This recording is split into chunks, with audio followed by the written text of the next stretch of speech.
This is Debbie from Doodling Design, and today for my Doodling with Debbie feature for Simon Says Stamp, I'm creating this stamped and die cut wreath with a soft muted colour scheme.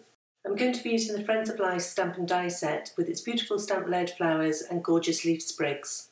I adore the colours in the latest Blooming Meadow ink set from Simon Says Stamp, in particular the Dusty Sage, Seafoam and Winter Sky greens and blues, and so I'll be using those colours as my base today. I have a piece of Nina Solar White card in the Mini Misty and the 2 leaf sprigs. I'm starting with the Dusty Sage ink and stamping the sprigs several times to get a good solid impression. I'm going to stamp the leaves several times, but now that the stamps are inky, I don't want to reposition them directly on the white card or they'll leave marks as I arrange them. To prevent this, I use a piece of clear acetate so I can position the stamps easily without leaving marks and then remove the acetate to stamp the leaves. I'll continue repeating this process until I fill the whole of the piece of card with leaves. Most of them I stamped in Dusty Sage and just a few at the end in the darker blue-green Seafoam. The dies for the Friends of Life set has dies which match both of the leaf sprigs, and I'm using washi to keep those in place while I run them through my die cutting machine.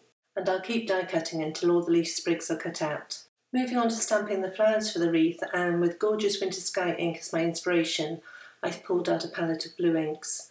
From lightest to darkest, I'm using Cloudy Sky, Winter Sky, Caribbean Blue and Soft Navy. The Friends of Life set does come with outline images for the 2 flowers, however I want to keep the flowers soft and delicate, and so I'm jumping straight in to stamp the first solid stamps for the flowers.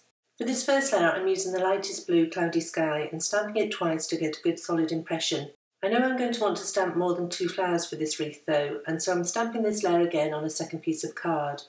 By using the Misty, I know that if I position the card in the same place each time, that as I stamp the various layers, that the images will line up and I can easily repeat the stamping without having to realign the images each time. I'll run through the other layers in the inks that I used, but each time I stamped on this first piece of card, I also stamped again on the second piece of card to create the duplicate.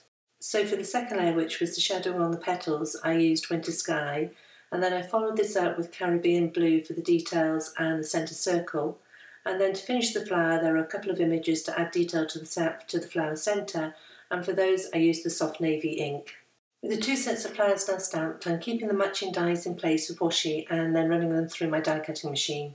After all the stamping and die cutting, I am left with a bunch of leaves and a few flowers. My initial thoughts were to trace around a circle die onto a piece of card and then fill the circle with leaves and flowers. But as I started to practice the arrangement, I realised I actually quite liked the simple collection of flowers and leaves in the lower right of the circle. I then remembered the Chisholm wreath die, which would create a perfect base for the wreath.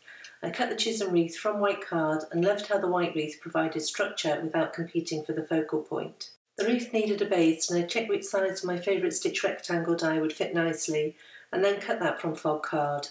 Before doing the wreath, I wanted to make sure I could fit the sentiment into the arrangement.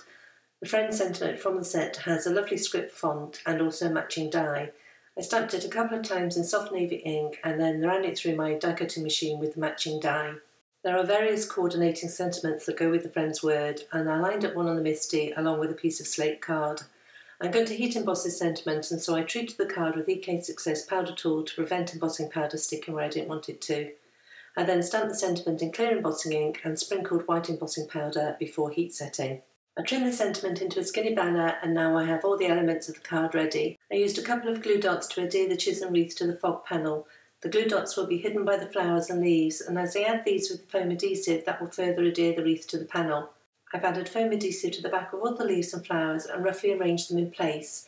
And now I'll remove the backers from the adhesive and secure them to the panel. For the card base, I cut a piece of Nina Solar White card in the 110 weight along the long side at 5.5 inches. And then scored it at 4.25 inches to create an A2 side folding card.